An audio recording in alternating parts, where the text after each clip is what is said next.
सुबह की सुनहरी धूप ने शहर पर अपनी चादर तान रखी थी और रिया की दुनिया इस धूप की तरह रोशन और बेफिक्री में डूबी हुई थी। वो एक ऐसी लड़की थी जिसकी आंखों में हजारों ख्वाब पलते थे और होंठों पर हमेशा एक शौक मुस्कुराहट रहती थी। उसकी दुनिया महज हंसी मजाक हल्की फुल्की बातों और दोस्तों के साथ गुजरे गए लम्हों तक महदूद थी। उसने कभी मोहब्बत जैसे पेचीदा जज्बे के बारे में सोचा ही नहीं था। उसके नज़दीक ये सब महज नावलों और फिल्मों की बातें थी जिनका हकीकत से कोई ताल्लुक नहीं था। आज भी वो अपनी दोस्त सबसे अच्छी दोस्त आलिया के साथ शहर के मशहूर रेस्टोरेंट में बैठी थी। ये रेस्टोरेंट एक बड़े स्विमिंग पूल के साथ बनाया गया था जहाँ लोग खाने के साथ साथ तफरीह भी करते थे। वो दोनों हंस हंस कर बातें कर रही थी कि अचानक रिया की नज़र पूल की तरफ पड़ी। पूल में पानी बिल्कुल साकिन था, मगर पानी की सतह पर एक लड़का बिल्कुल सीधा चित लेटा हुआ था। उसने आंखें बंद कर रखी थी और उसका जिस्म मुकम्मल तौर पर बेहरकत था। रिया ने पहले तो इसे किसी तफरीही हरकत समझा, मगर जब वो 1 मिनट तक उसी हालत में रहा तो उसके दिल में खौफ सा बैठ गया। उसका दिमाग फौरी तौर पर एक भयानक ख्याल की तरफ चला गया। ये लड़का डूब रहा है।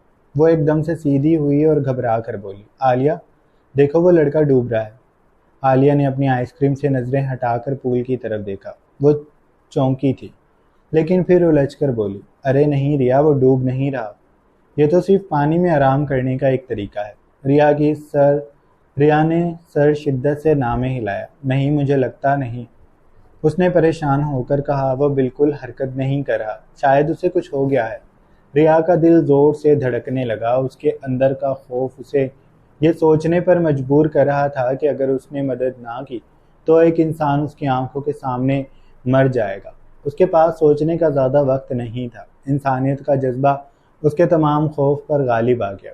एक लम्हा भी ज़ाया किए बगैर वो अपनी कुर्सी से उठी, आलिया की बात को नज़रअंदाज किया और तेज़ी से पूल की तरफ भागी। रिया, रुक जाओ, क्या कर रही हो?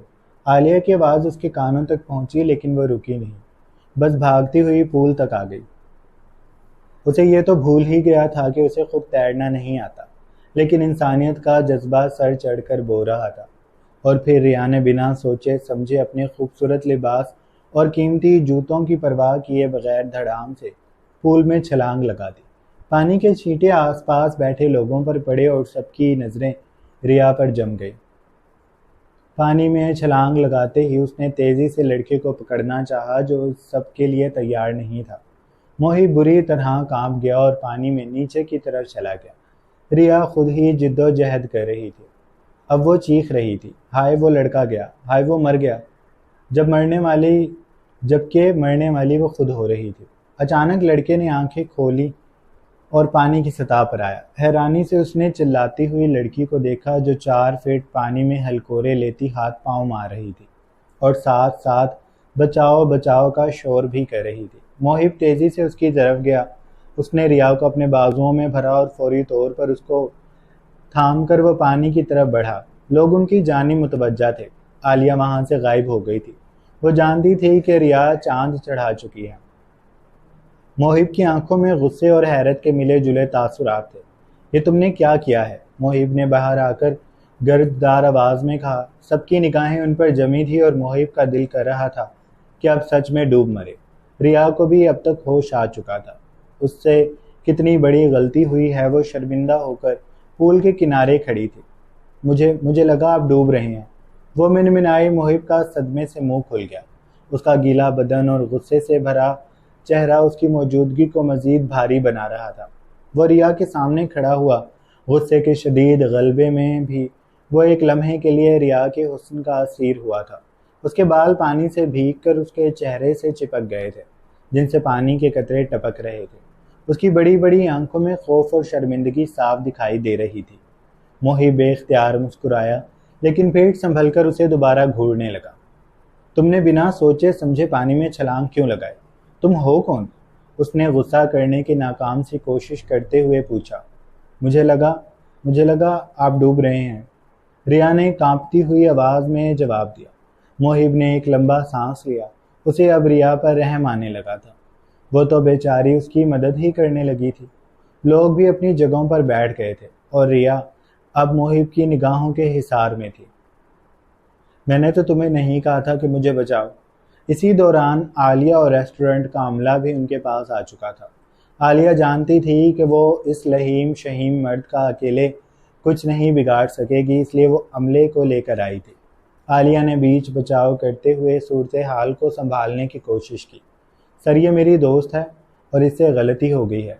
इसे लगा कि आपको मदद की ज़रूरत है। मोहिब खामोश सा उनकी बातें सुनता रहा, लेकिन उसकी नज़रें रिया पर से नहीं हट रही थी। वो उसकी खूबसूरती और उसके इस अजीबो गरीब इक़दाम से मुकम्मल तौर पर मसहूर हो चुका था। उसने कभी किसी लड़की को इतना बेबाक और मासूम एक साथ नहीं देखा था। उसका गुस्सा अब आहिस्ता आहिस्ता हैरत और फिर कशिश में बदल रहा था। तुम्हारा नाम क्या है? मोहिब ने इंतहाई नर्म लहजे में रिया से पूछा। रिया, उसने बमुश्किल जवाब दिया। मैं मोहिब हूँ, मोहिब सुल्तान। उसने अपना तारुफ कराया। रिया की हालत ख़राब हो रही थी। वो गीली हालत में खड़ी थी और शर्मिंदगी उस पर गालिब थी। उसने आलिया को इशारा किया कि वो उसे वहाँ से ले जाए। वो दोनों कोई भी बात मजीद किए बगैर तेज़ी से रेस्टोरेंट से बाहर निकल गईं, मगर मोहिब अभी तक वहीं खड़ा उन्हें जाता देख रहा था। उसके दिल में एक अजीब सी हलचल मची हुई थी, एक बेनाम सी कशिश जो उसे रिया की तरफ खींच रही थी। अब अगर आइंदा तुमने कहीं मादरे मिल्लत बनने की कोशिश की तो मैं तुम्हें खुद जान से मार दूंगी। आलिया ने तबकर कहा तो रिया ने सर झुका लिया। वो सच में शर्मिंदा थी। आज वाला वाक़या सच में बहुत बुरा साबित हुआ था। वो लड़का बस पानी में रिलैक्स कर रहा था और रिया उफ। उसके बाद अगले कुछ दिन रिया की ज़िंदगी मामूल पर आ चुकी थी, लेकिन फिर उसे एहसास होने लगा कि कोई उसका पीछा कर रहा है। दो मुस्कुराती हुई आंखें उसे मुसलसल देख रही हैं। वो जहाँ भी जाती अपने पीछे उनको महसूस करती। एक दिन जब वो अपने एक कॉफ़ी शॉप में बैठी थी तो उसने पीछे मुड़ कर देखा। रिया की दुनिया ही हिल गई। वही लड़का मोहिब एक कोने में बैठा उसे देख रहा था। रिया ने घबराकर अपनी कॉफ़ी ख़त्म की और वहाँ से भागने वाले अंदाज में निकली। उसके बाद तो मानो उसकी जान हलक में आ गई थी। वो मोहिब को देखकर बुरी तरह डर गई थी। वो वहाँ क्या करने आया था? कमरे में अंधेरा करके वो गाल पर उंगली रखकर दस्तक देती सोच रही थी, कहीं वो मुझसे बदला तो नहीं लेने आया, क्योंकि मैंने उस दिन उसकी अच्छी खासी बेइज्जती करवा दी थी। उसने सोचकर झरझरी ली। तो अब एहतियात करो। आलिया ठीक कहती है। मुझे भी माँ बनने का हर एक के फड्डे में टांग अड़ाने की बड़ी लत है। अब देख लो, भुगत लो बैठकर। वो खुद से सरगोशी कर रही थी। रिया की बेफिक्र दुनिया पर अब एक गहरा बोझ आ चुका था। हर जगह मोहिब की मौजूदगी का एहसास उसके दिल में एक अनदेखे खौफ को जन्म दे रहा था। वो पहले सिर्फ उसके पीछे पीछे आता था, लेकिन अब उसकी जुर्रत बढ़ चुकी थी। एक दिन जब वो अपने कॉलेज की कैफेटेरिया में बैठी थी, मोहिब वहां आकर उसके सामने वाली कुर्सी पर बैठ गया। रिया उसके सामने बैठते ही कांप गई थी। उसका अच्छा लगा उसको अच्छू लगा, लेकिन अब उसकी बस हो गई थी। या तो आर या फिर पार। अब जो होगा सो होगा। ये कॉलेज के अंदर तक पहुंच गया। या खुदा, या खुदा। रिया के तन बदन में आग लग गई थी। तो मेरा पीछा क्यों कर रहे हो? रिया ने अपनी आवाज़ को हत्तल मकान पुरसुकून रखने की कोशिश करते हुए पूछा था, क्योंकि यहाँ उसकी जानने वाली बहुत सी लड़कियां उस डैशिंग मर्द को देखकर मक्खियों की तरह उसके करीब आ गई थी। मोहिब पहले तो उसे चंद मिनट संजीदगी भरी मुस्कान से देखता रहा, फिर वो नर्म लहजे में बोला, मैं तुम्हारा पीछा नहीं कर रहा, मैं सिर्फ तुम्हें देखने आता हूँ। क्यों? मैं क्या दुनिया का 8वां अजूबा हूँ जो तुम पूरा दिन मुझे देखते रहना चाहते हो? रिया ने झल्लाकर कहा था। मोहिब उसकी बात पर बेसाख्ता हंस दिया। उसके कहके से इर्द गिर्द की लड़कियां भी हंसी थी। रिया ने हैरानी से उन्हें देखा, फिर दांत कचकचाकर मोहिब को घूरा, जो बोल रहा था, तुम बहुत मुख्तलिफ हो। मोहिब की आवाज़ में एक ऐसा तासुर था जिसने रिया को अंदर तक चौंका दिया था। मैंने बहुत सी लड़कियां देखी हैं, लेकिन तुम्हारी तरह बेबाक और मासूम कोई नहीं। तुम्हें देखकर मुझे ज़िंदगी में पहली बार लगा कि मैंने कुछ नहीं देखा। मोहिब की ये बातें रिया को मज़ीद डरा रही थी। वो समझ नहीं पा रही थी कि उसकी सादा सी हरकत को मोहिब ने इतना संजीदा क्यों ले लिया। उसके लिए तो ये सिर्फ एक इंसानियत का जज्बा था। मोहिब न जाने उसे क्या ही समझ बैठा था। देखो मिस्टर मोहिब, ये सब कुछ भी जो कुछ भी हुआ है कुछ नहीं है जैसा तुम सोच रहे हो। उस दिन जो कुछ हुआ वो सिर्फ एक गलत फहमी थी, उसका कोई और मतलब मत निकालो। रिया ने अपनी बात वाजे कर दी। मुहिब ने एक गहरी सांस ली। मैं गलती नहीं कर रहा, मेरी आंखों ने जो देखा है वो गलत नहीं है, और अगर मैं गलती कर भी रहा हूँ तो मैं इसे अपना जुनून मानता हूँ। उसके चेहरे पर एक फैसला कुन तासुर उभरा था। रिया का दिल जोर से धड़का। जुनून? तुम क्या पागल हो? इतनी सी बात पर किसी जुनूनी कातिल की तरह मेरे पीछे पड़ गए हो। वो एक बार फिर हंसा। इस लड़की की बातें बड़ी मज़े की थी और वो इसे और दिलचस्पी से देखने लगा। अगर ये पागलपन है तो मुझे पागल ही रहने दो।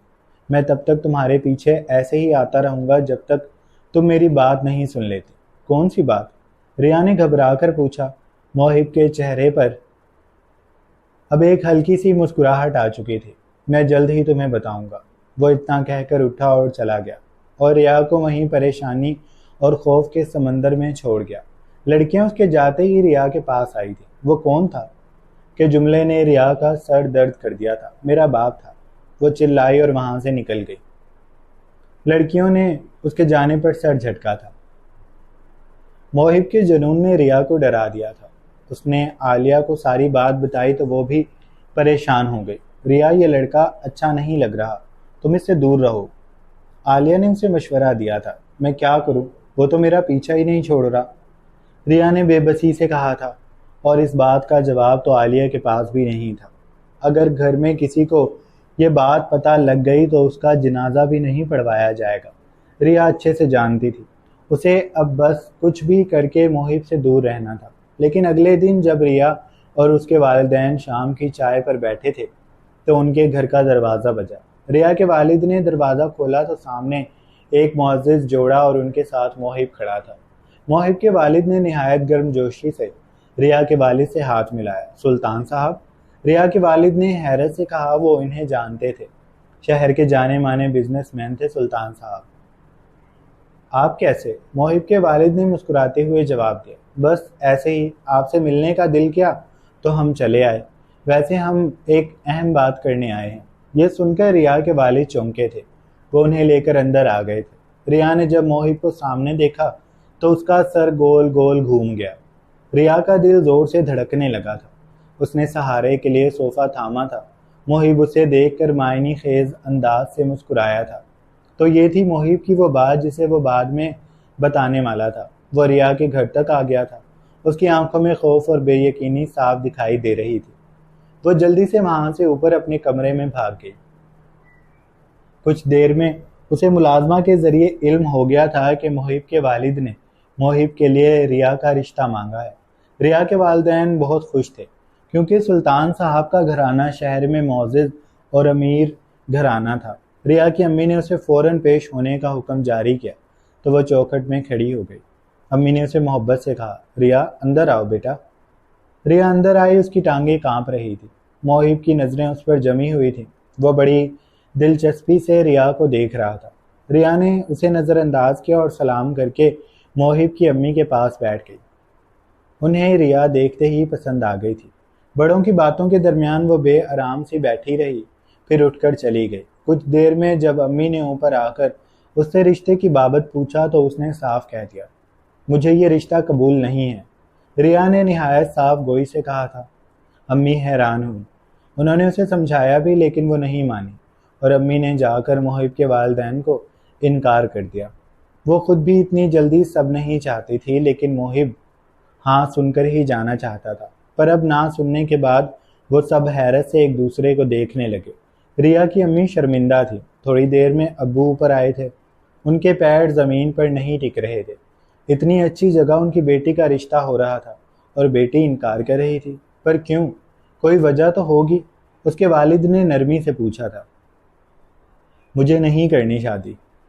रिया ने अपने फैसले पर इसरार किया और बेड पर लेट गई, ऐसे कि उससे अब और कोई सवाल न किया जाए। बाबा हारे हुए कदमों से नीचे चले गए थे। लेकिन वजह क्या है? मोहिब के वालिद ने इनकार की वजह पूछी थी। उनको कोई इनकार कैसे कर सकता था? कोई ख़ास वजह नहीं है। रिया अभी बस शादी नहीं करना चाहती। रिया के कहे अल्फाज बाबा ने मुरझाए हुए लहजे से दोहराए थे। मोहिब के चेहरे की मुस्कुराहट और सुकून ख़त्म हो चुका था। उसकी आंखों में एक शदीद तैश और गुस्सा झलक रहा था। रिया के इनकार ने उसके जुनून को एक नई चिंगारी दे दी थी। उसे बेइज्जती का शदीद एहसास हुआ था। वो अपने वालिदैन ख़ानदान के सामने इस तरह रद्द-ए-अमल बर्दाश्त नहीं कर सकता था। वो बहुत शर्मिंदा हुआ था। रिया के इनकार ने मोहिब के दिल में तैश की एक लहर दौड़ा दी थी। वो अब इस बात का आदी नहीं था कि कोई उसकी ख्वाहिश को यूं बेइतनाई से रद्द कर दे। जब वो अपने वालिदैन के साथ वापस लौटा तो उसका चेहरा गुस्से से सुर्ख था। उसने दिल में ठान लिया था कि वो रिया को अपनी मोहब्बत का एहसास दिलाकर रहेगा, चाहे उसके लिए उसे कुछ भी करना पड़े। दूसरी तरफ रिया घर में अपने फैसले पर परेशान थी। उसकी माँ ने उसे बहुत समझाया कि उसने कितना अच्छा रिश्ता ठुकरा दिया है, लेकिन रिया का जहन उस दिन के वाक़े और मोहिब के जुनून वाले अल्फाज में अटका हुआ था। अम्मी आप मोहिब को नहीं जानती, वो एक अजीब शख्स है। रिया ने हिम्मत करके अपनी माँ को सारी बात बता दी। वो तब से मेरे पीछे लगा हुआ है, मेरे दोस्तों के सामने आता है, मेरे कॉलेज तक आता है। ये सब बिल्कुल आम नहीं है, मुझे वो अच्छा नहीं लगता। अम्मी पहले सदमे में चली गईं, फिर उनकी बात पर रिया दंग रह गई। अरे वाह, लव मैरिज होगी तुम्हारी? मुझे बड़ा शौक था कोई मुझे यूं ही चाहे, पर तुम्हारे अब्बू के साथ अरेंज मैरिज हो गई। लेकिन तुम क्यों पागलपन कर रही हो? रिश्ता बहुत अच्छा है, ऐसे इनकार नहीं करते, बात को समझते हैं।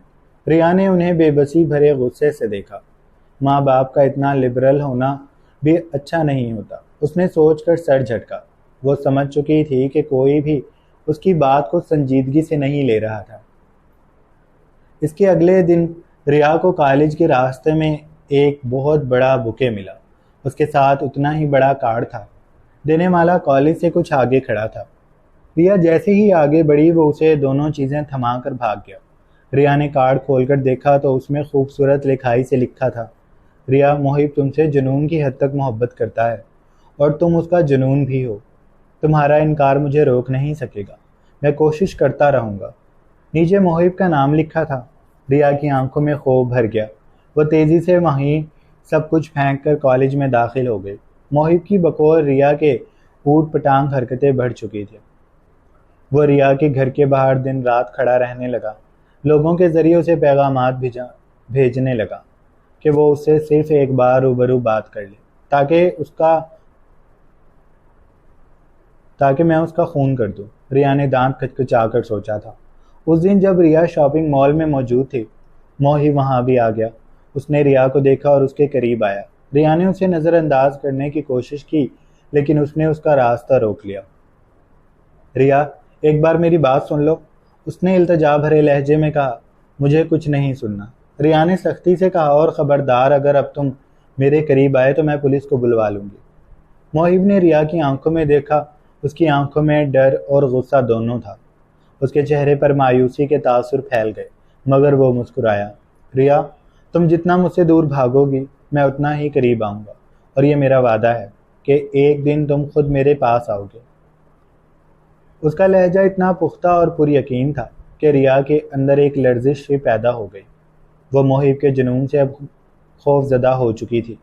मोहिब से दूर रहने की रिया की ख्वाहिश अब एक ज़रूरत बन चुकी थी। उसने अपने घर से निकलना कम कर दिया, कॉलेज जाना भी छोड़ दिया, और वो अपने कमरे में ही बंद रहने लगी। उसकी हंसी गायब हो गई थी, और मोहिब ने जैसे रिया की ना को हाँ में बदलने की ठान ली थी। वो किसी सूरत नहीं थक रहा था। वो रिया के लिए तरह तरह के तोहफे भेजता, उसके घर के बाहर फूलों के गुलदस्ते रखता, लेकिन रिया ने उन सबको नज़रअंदाज कर दिया। ये एक अजीब बात थी कि उसे मोहिब से चिढ़ सी होने लगी थी। वह जितना उसको चिपक रहा था, रिया उतना उससे दूर भाग रही थी। कुछ दिन ऐसे ही गुजरते गए, लेकिन फिर अचानक सब कुछ बदल गया। रिया कॉलेज जाने लगी थी, और हैरानी की बात यह थी कि अब बाहर वो नहीं होता था, ना घर के ना कॉलेज के। वो अब कहीं भी नहीं था। मोहिब ने जैसे हर राब्ता बिल्कुल मुनक़िद कर दिया था। इस सब पर तो रिया को खुश होना चाहिए था, लेकिन जैसे जैसे दिन गुजर रहे थे वो भी बेचैन हो रही थी। मैं पागल हो रही हूँ, वो अपना सर थाम कर झंझलाती थी। फिर उसे अंदाज़ा हुआ कि वो आदी हो चुकी थी कि हर मोड़ पर मोहिब उसे नज़र आता, लेकिन अब वो अचानक गायब हो चुका था। रिया को समझ नहीं आ रहा था कि क्या हो रहा है। जिस लड़के का जुनून उसकी ज़िंदगी का सबसे एक हिस्सा बन चुका था, वो यूं अचानक कैसे गायब हो सकता था। अब वो अक्सर एक ही सवाल में उलझी रहती थी कि क्या मैंने उसे बहुत ज़्यादा झड़क दिया। उसकी बेफिक्री अब बेचैनी में बदल चुकी थी। मोहिब की रोशन आंखों में छाया मोहब्बत का खुमार उसे बेचैन करता था। वो पलट पलट कर रास्तों को इस उम्मीद पर देखती कि शायद वो कहीं से सामने आ जाए, पर वो हर बार नाउम्मीद हो रही थी। वो दिन भर मोहिब के बारे में सोचती रहती थी। उसका दिल चाह रहा था कि वो एक बार फिर मोहिब को देख ले, लेकिन वो कहीं भी नज़र नहीं आ रहा था। अलबत्ता आलिया इस तब्दीली से खुश थी। रिया, अच्छा हुआ वो पागल तुम्हारा पीछा छोड़ गया, अब तुम सुकून से रहोगी। लेकिन रिया सुकून से नहीं थी। उसका दिल एक अजीब सी खलिश महसूस कर रहा था। उसने अब तक मोहिब को अपना मसला समझा था, लेकिन उसकी गैर मौजूदगी ने उसे एहसास दिला दिया कि मोहिब उसकी ज़िंदगी का एक अहम हिस्सा बन चुका है। वो उसके रवैये से खौफज़दा थी, मगर उसके दिल के किसी कोने में मोहिब की मोहब्बत ने जगह बना ली थी। एक दिन रिया का कॉलेज में दिल नहीं लग रहा था। वो बेचैनी में क्लास से बाहर निकली और अपने मोबाइल पर एक नंबर डायल करने लगी। ये मोहिब का नंबर था, जो उसने गुस्से में डिलीट कर दिया था, मगर उसकी याददाश्त में महफूज था। वो कुछ कहना चाहती थी, लेकिन अल्फाज उसके होठों तक नहीं आ रहे थे। उसने कॉल करने की हिम्मत नहीं की और मोबाइल फ़ोन रख दिया। उसकी बेचैनी बढ़ती जा रही थी। उसी दिन जब वो कॉलेज से घर जा रही थी, उसने देखा कि अर्शी, जो उनके ही कॉलेज में पढ़ती थी, लेकिन वो बहुत इतराती थी, इसलिए रिया उससे दूर रहती थी। उसने अर्शी को कार में बैठे किसी से बातें करते देखा। उसने गौर से देखा तो वो मोहिब था, जो अर्शी के साथ हंस हंस कर बातें कर रहा था। रिया को एक झटका सा लगा। मोहिब अर्शी के साथ क्या कर रहा है? उसे सदमा हुआ था। वो समझ नहीं पा रही थी कि क्या करे। वो चंद पल वहाँ खड़ी रही, फिर चली गई। उसके पूरे वजूद में तकलीफ का एहसास फैल गया था। अगले दिन वो कॉलेज में अर्शी से जानबूझकर टकराई, फिर बिला वजह फ्री होने की कोशिश करते हुए उसने अपनायत से सवाल कर ही डाला, अर्शी, तुम कल किससे बातें कर रही थी? अर्शी पहले तो नासमझी से उसे देखने लगी, फिर सर पर चपत लगा कर बोली, ओह, वो मोहिब था, वो मेरा कज़न है। रिया हैरत से अर्शी को देखने लगी। क्या वो तुम्हारा कज़न है? हाँ, वो मेरा कज़न है। लेकिन तुम इतनी हैरान क्यों हो रही हो? अर्शी के सवाल का रिया के पास कोई जवाब नहीं था। रिया वहाँ से खामोशी से चली गई थी। रिया की ज़िंदगी में अजीब सी खामोशी छा गई थी। जहाँ कभी मोहिब के ताक़ुब का शोर था, वहाँ अब एक गहरा सन्नाटा था। उसकी बेचैनी हर गुजरते दिन के साथ बढ़ती जा रही थी। वो कॉलेज जाती, दोस्तों के साथ हंसी मजाक करती, लेकिन उसका दिल किसी और ही दुनिया में अटका हुआ था। वो अब खुद ही अर्शी के पीछे पीछे रहती थी। एक दिन वो अर्शी के साथ बैठी थी और बातचीत के दौरान मोहिब का जिक्र जानबूझकर छेड़ दिया। वैसे तुम्हारा कज़न मोहिब अब कहाँ है? रिया ने बज़ाहिर बेध्यानी में पूछा, लेकिन उसकी आवाज़ में गैर महसूस बेचैनी थी। अर्शी ने उसे ताज्जुब से देखकर पूछा, तुम क्यों पूछ रही हो? बस वैसे ही। रिया ने लापरवाही का इजहार किया, लेकिन अर्शी ने उसकी आंखों में झांक कर देखा। वह रिया और मोहिब के रिश्ते और इनकार की बात को जानती थी। वो तो अब मसरूफ़ हो गया है, उसकी शादी की बात चल रही है। ये अल्फाज रिया के लिए किसी बिजली के झटके से कम नहीं थे। उसका दिल एक लम्हे के लिए धड़कना भूल गया। रिया ने बामुश्किल पूछा, मोहिब की शादी हो रही है? अर्शी ने सर हिलाया और उसे मजीद बताने लगी, हाँ, बहुत जल्द। वो तुम्हारे इनकार के बाद बहुत उदास हो गया था और अब उसने अपनी फैमिली की मर्जी से शादी का फैसला कर लिया है। रिया के कानों में जैसे ही अल्फाज गूंज रहे थे, तुम्हारे इनकार के बाद, उसकी आंखों में नमी सी उतर आई। तो मोहिब की खामोशी किसी बेइतनाई की वजह से नहीं, बल्कि उसकी ज़िंदगी में एक नए मोड़ की वजह से थी। उस रात रिया सो नहीं सकी।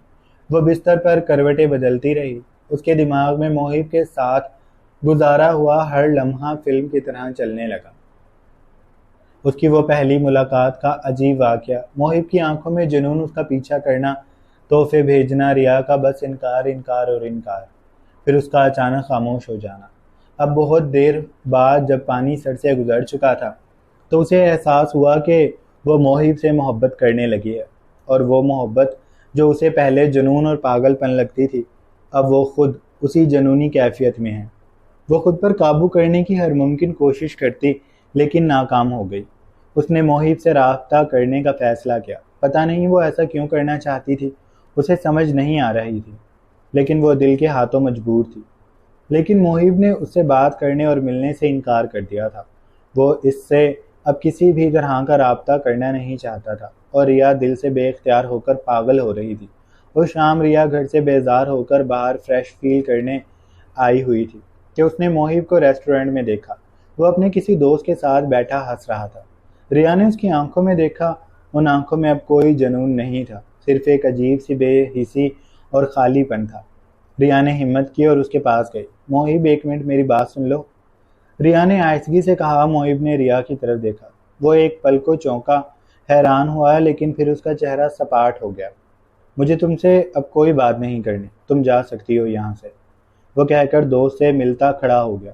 उसने सर्द लहजे में कहा, मुझे तुमसे बात करनी है। रिया ने इल्तिजा भरे लहजे में कहा, मुझे 1 मिनट दे दो। वो रो देने को थी, लेकिन मोहिब वहां से चला गया था और रिया वहीं खड़ी रह गई। उसकी आंखों से आंसू जारी हो चुके थे।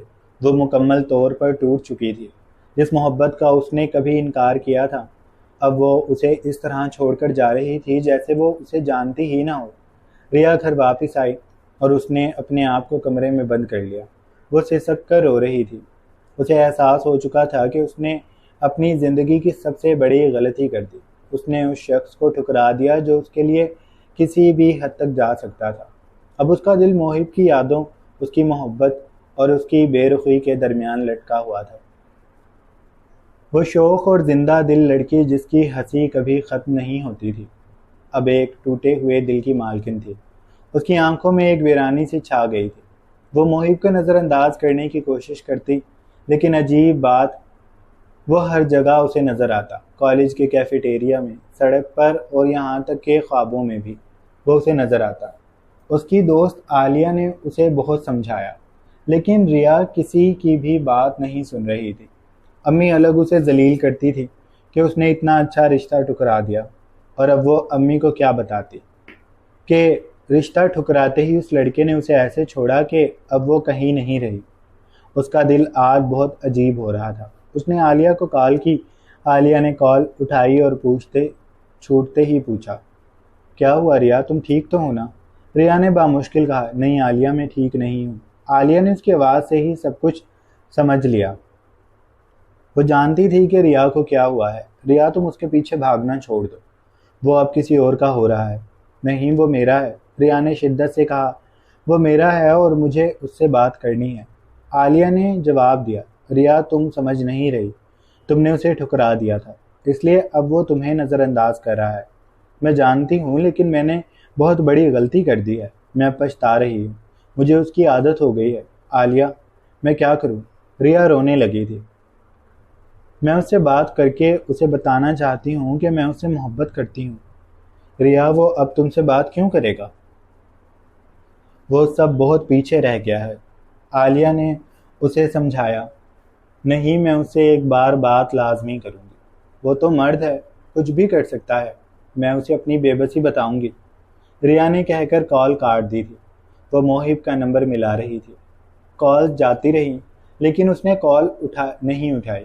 रिया ने उसे मैसेज लिखा, अगर तुमने मेरी कॉल ना उठाई तो मैं खुदकशी करके इल्ज़ाम तुम पर डाल दूंगी कि मैंने जो कुछ किया है तुम्हारी वजह से किया है। उसके मैसेज भेजते ही मोहिब की कॉल आई थी। ये क्या बचपना है, वो सर्द लहजे से गोया हुआ। मुझे तुमसे एक बार मिलना है प्लीज़, वो सिसकियाँ भर रही थी। मोहिब चंद पल खामोश रहा, फिर उसने धीरे से कहा, मैं तुम्हें एड्रेस सेंड कर रहा हूँ। उसने कहकर कॉल बंद कर दी थी। बताओ क्या कहना है? वह मोहिब के सामने बैठी थी, आंखें रो रो कर सुर्ख हो चुकी थी, हालत बिखरी हुई थी। रिया ने उसे रहम तलब निगाहों से देखा। मैं तुमसे बात करना चाहती हूँ, मुझे अपने किए पर बहुत अफसोस है। मोहिब ने रिया की आंखों में देखा। उसकी आंखों में एक अजीब सी खामोशी और वीरानी थी। किस बात का अफसोस? उसने पूछा। मैंने तुम्हें ठुकरा दिया था, रिया ने कहा। मुझे माफ़ कर दो मोहिब। मोहिब ने रिया की बात सुनी, लेकिन उसने कुछ नहीं कहा। कुछ देर बाद वो बोला भी, तो बस इतना, अब क्या फ़ायदा, अब मैं शादी कर रहा हूँ।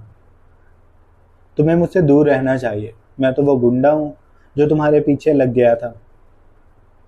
उसके लहजे में नाराज़ी थी। रिया तड़प गई। मैं गलत थी मोहिब, मुझे समझने में देर लगी, पर उसने बात अधूरी छोड़ दी।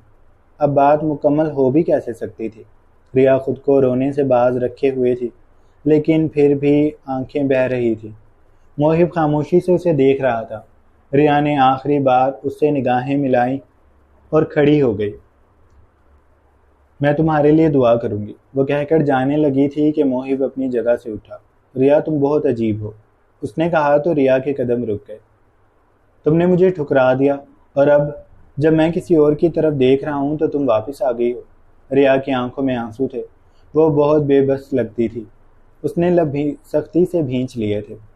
अब मैं तुम्हें तंग नहीं करूंगी, वो होले से कहकर शिकस्ता कदम उठाकर जाने लगी कि मोहिब ने उसका हाथ थामा। पर रिया, मैं चाहता हूं कि तुम मुझे तंग करती रहो। रिया ने उसे नासमझी से देखा। वह मुस्कुरा रहा था। रिया, तुम मेरी हो और मैं तुम्हारा हूँ, उसने मजीद कहा था। और ये सब कुछ बस एक ड्रामा था, तुम्हें इस बात का एहसास दिलाने का कि तुम भी मुझसे मोहब्बत करती हो। रिया की उलझन बढ़ती जा रही थी। वो वजाहत चाहती थी, इसलिए मोहिब ने कहना शुरू किया। मेरी शादी नहीं हो रही। अर्शी मेरी कज़न है, ये हकीकत है। और जब उसे पता चला कि मैं उसी की कॉलेज फ़ेलो को पसंद करता हूँ तो उसने मुझे बहुत आराम से समझाया, तुम अगर उसके पीछे भागोगे तो वो ऐसे ही तुम्हें नज़रअंदाज करेगी। ये नेचुरल है, एक तरफा मोहब्बत ऐसे ही जलील करती है। पर जब तुम उसे नज़रअंदाज करोगे तो वो तुम्हें ढूंढेगी। कितने दिन हो गए हैं तुम्हें उसके पीछे ख्वार होते। अब उसे वक्त दो, खामोश हो जाओ। बाकी अगर वो तुम्हारी किस्मत में होगी तो तुम्हें मिल जाएगी, वरना सब्र कर लेना। ये मुझसे अर्शी ने कहा था। मैं मानने को तैयार नहीं था। मैं सोच भी मैं सच में तुम्हारे पीछे आना चाहता था, लेकिन अर्शी ने मुझे सख्ती से मना किया था। और फिर हमने वो किया जो प्लान बनाया था। अर्शी तुम पर कॉलेज में नज़र रखने लगी। आलिया भी इस सब में हमारे साथ थी। वह पल पल की खबर दे रही थी। फिर जब तुमने मुझे और अर्शी को गाड़ी में देखा तो तुम्हारी बेचैनी अलग थी। अर्शी से मिलना, सवाल करना और फिर अर्शी का वो सब बताना जो हमने सोचा था। तुम सच में मुझसे मोहब्बत करती थी, पर बस फजूल की जिद लगाकर बैठी थी। मुझे इस बात का यकीन हो गया था। मैं फिर तुम्हें नज़रअंदाज करना शुरू किया। मुझे दुख भी हो रहा था तुम्हारी हालत देखकर, पर क्या करूं, वो सब ज़रूरी था। और देखो, आज तुम अपनी हार तस्लीम कर चुकी हो।